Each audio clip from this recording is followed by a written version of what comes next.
इसके साथ आप देखेंगे शमशेर की जो काव्य भवन है, शमशेर ने जो अपना महल तैयार किया है, काव्य महल तैयार किया है, उससे उसकी कार्यशाला देखने योग्य है।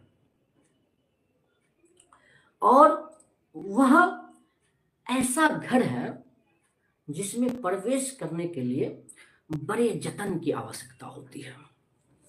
याद कीजिए कबीर को, कबीर ने कहा था यह खाला का घर नहीं, ठीक है। तो जब प्रेम के घर में हम प्रवेश करते हैं, साधना के घर में हम प्रवेश करते हैं, साधक के हृदय में प्रवेश करते हैं, या किसी के साधना को समझने का प्रयास करते हैं, तो हमें बड़ी जतनता से, बड़े लगन से उसमें प्रवेश करना होता है।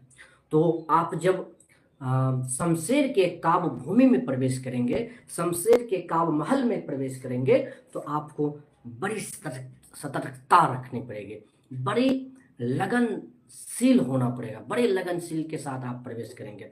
और इसके साथ ही आपको सजग रहना पड़ेगा हमेशा, क्योंकि आपकी सजगता टूटी, शमशेर को समझने में आप असमर्थ हो जाएंगे, ठीक है। तो इस तरह से हमारे लिए शमशेर बहादुर सिंह हैं। आप देखेंगे कि आप उनकी कविताओं में देखेंगे, वे कवि हैं जिन्होंने अपनी हड्डियां गला करके या अपना खून जला करके यह घर बनाया है। और जो हड्डियां जलाते हैं या हड्डियां गलाते हैं और खून दे करके घर बनाता है, उस व्यक्ति को घर बनाने का दर्द पता होता है। तो उस दर्द को समझने के लिए आपको उसके पीड़ाओं से गुजरना पड़ेगा, उनके उस मर्म को समझना पड़ेगा। अगर आप मर्म को नहीं समझेंगे तो आप फंस जाएंगे। जैसे देखती है का अज्ञे ने भी कहा था कि मौन अभिव्यक्ति है, मौन भी एक अभिव्यक्ति है।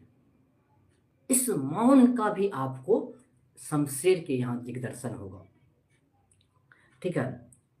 और इसलिए वह कवि एकालाप करता है, हर एक कवि एकालाप करता है।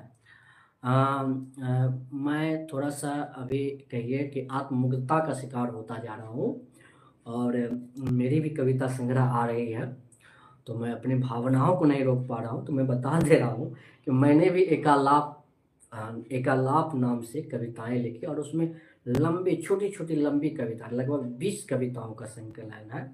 तो हर एक कवि, हर एक साधक अपने समय से एकालाप करता है, अपने आप से एकालाप करता है। एक एकालाप का एक पंक्ति सुनाता हूँ।